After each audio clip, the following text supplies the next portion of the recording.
Pagkatapos ay unti-unting lumapit si Ryumin sa ibang mga manlalaro at lahat sila ay natatakot sa kanya. At may isang manlalaro na nagsabi kay Ryu, "Oh, hello Black Scythe! Isang karangalan na makilala ka." Ha ha ha! Hindi mo ba ito mapaniniwalaan? Ang makasama sa parehong lugar ng kilalang Black Scythe, sapat na ito upang magdulot ng luha ng kaligayahan sa aking mga mata. Sa kabila ng papuri, ang matinding pulang tingin ni Ryumin ay nanatiling hindi natitinag. Hindi man lang siya huminto sa kanyang lakad. Pagkatapos ay sinabi ng manlalaro, "Sandali, pag-usapan natin ito, okay?" Kaya't ibinaba ni Ryu ang kanyang sandata muli at nagpasya siyang maghintay at tingnan kung ano ang nais niya.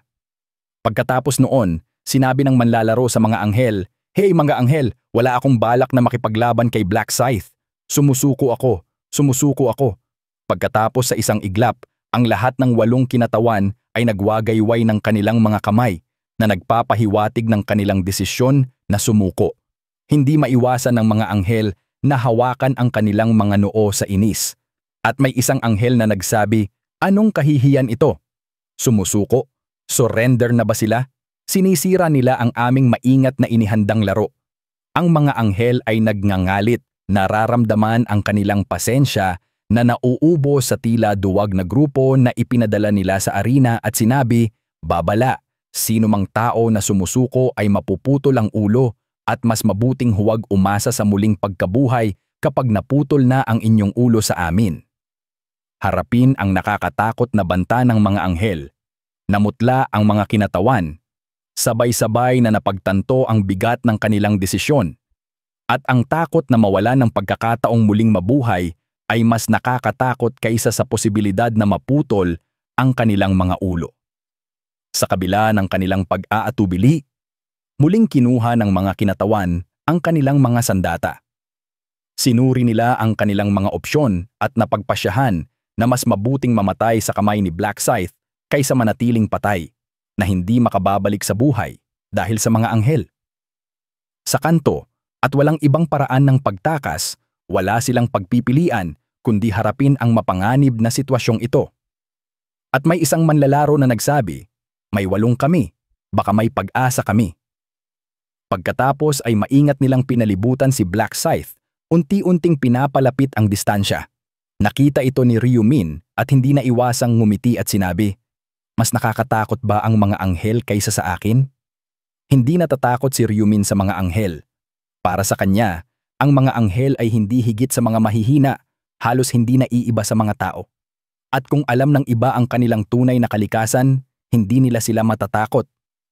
Pagkatapos ay sinabi ni Ryu sa kanyang sarili, "Siyempre, hindi ko maikakaila ang kanilang kakayahan sa pagpapatupad dahil ang nakamamatay na kapangyarihan ng mga anghel ay nagpapahintulot sa kanila na puksain ang mga ulo ng mga manlalaro sa isang sulyap at hindi exempted si Ryumin sa nakamamatay na banta na ito.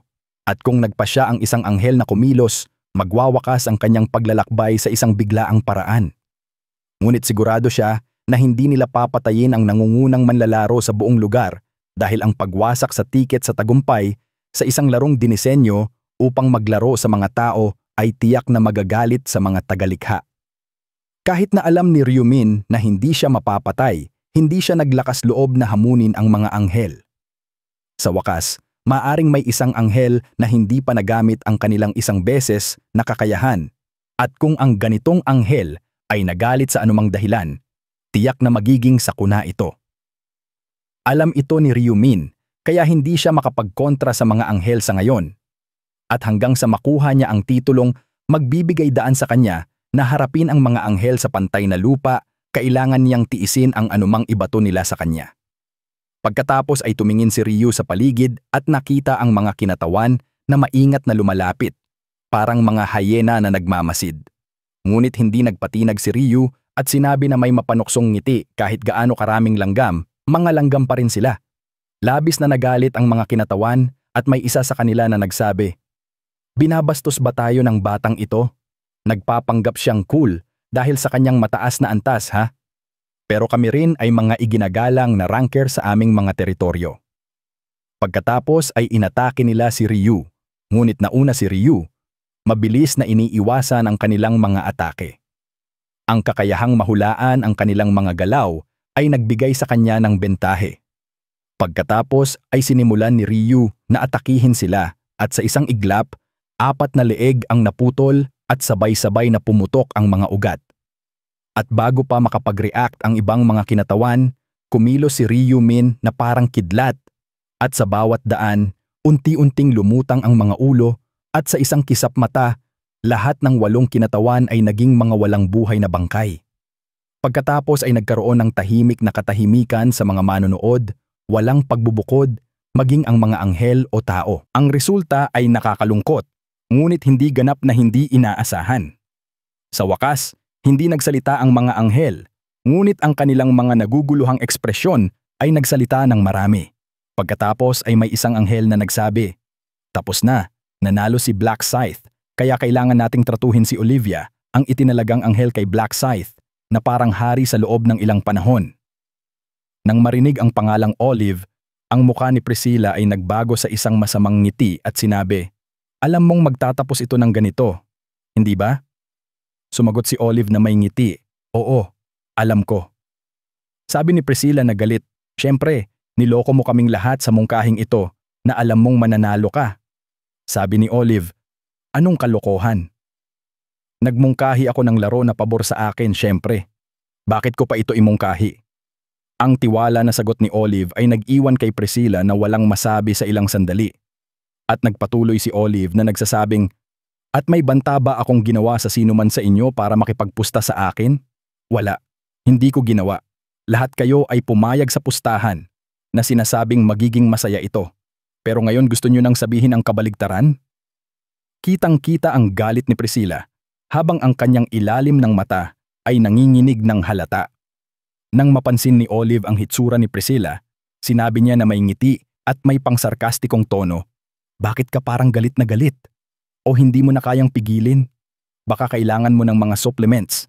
Sinasabi kasi na ang pag-uga ng mata sa mga tao ay dulot ng kakulangan sa magnesium." Nais sanang sumugod ni Priscilla at makipaglaban kay Olive, pero sinabi ni Olive nang may kumpiyansa, "Sige, kung sobrang tiwala ka, gusto mo bang mawalan ng dignidad ang mga anghel sa harap ng mga tao? Mapapabilang ka sa containment pouch at kahit ang arkanghel ay hindi ka maililigtas." Nang marinig ito, nag-atubili si Priscilla at huminto, dahil ang pagbanggit sa containment pouch ay nagbigay sa kanya ng ulirat. Ang containment pouch ay isang nakakahiyang parusa kung saan ang mga insekto ay nakatali sa isang masikip na espasyo na mga 0.5 square meters. Isang nakahihiyang parusa para sa mga dignidad na anghel. Sinabi ni Priscilla sa sarili, "Sinasadya kong kinaiinisan ang containment pouch." Ang simpleng pag-iisip nito ay nagdulot sa kanya ng panginginig, kaya't nag-atubili siyang umatras at pinigilan ang kanyang galit. Pagkatapos nito, sinabi ni Olive, "Ano na? Ayaw mo na sa hamon?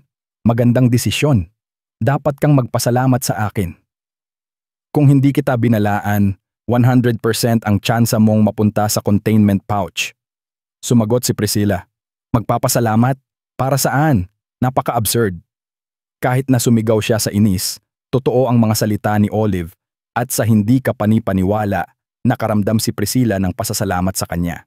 Pagkatapos, sinabi ni Olive ng may kayabangan, "Sige, ayon sa ating pustahan. Ako na ang hari, di ba? Priscilla, ikaw ang mangangasiwa sa orientation para sa pinagsamang lugar sa loob ng ilang panahon." Isang ekspresyon ng kawalang katarungan ang lumitaw sa mukha ni Priscilla at sinabi, "Hanggang kailan?" Sumagot si Olive, "Hanggang sa makaramdam akong mas mabuti. Ano pang hinihintay mo? Hindi ka ba sabik na magsimula?"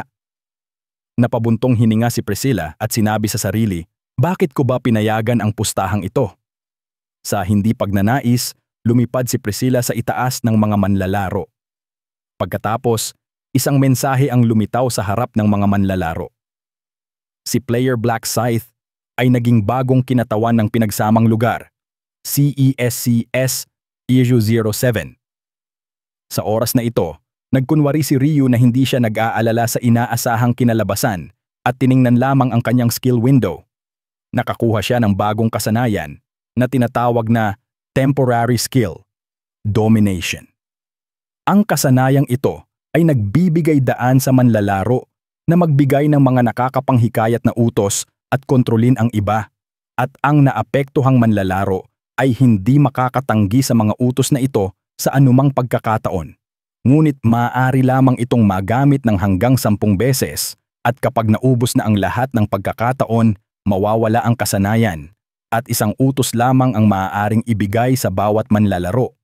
Ngunit ang kasanayang ito ay hindi gagana sa mga manlalaro na may mas mataas na antas kaysa sa gumagamit, at ang tanging pagkakaiba sa pagitan ng domination at command authority ay nakasalalay sa isang pangunahing aspeto, na ang una ay maaaring gamitin kahit na ang target na manlalaro ay walang trabaho o wala.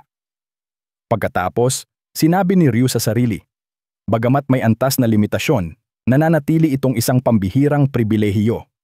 Sa mas mataas na antas, sino man ay maaaring mapailalim. Sa madaling salita, sa kanyang antas na 30, maaaring pilitin ni Ryumin ang sino man na sumunod sa kanyang kalooban. Pagkatapos nito, sinabi ng anghel, ngayon na ang hatol ay naabot, muling bubuhayin ko ang iba pang mga nahulog na manlalaro. Isang nagniningning na liwanag ang sumabog sa loob ng arena, na milagrosong nagbigay buhay muli sa 8 manlalaro na nawala ang kanilang mga ulo. At isa sa kanila ang nagsabi, paano ito posible? Maliwanag na naaalala kong naputol ang aking ulo. Pagkatapos ay sinabi ng anghel, lahat kayo ay namatay sa kamay ni Black Scythe.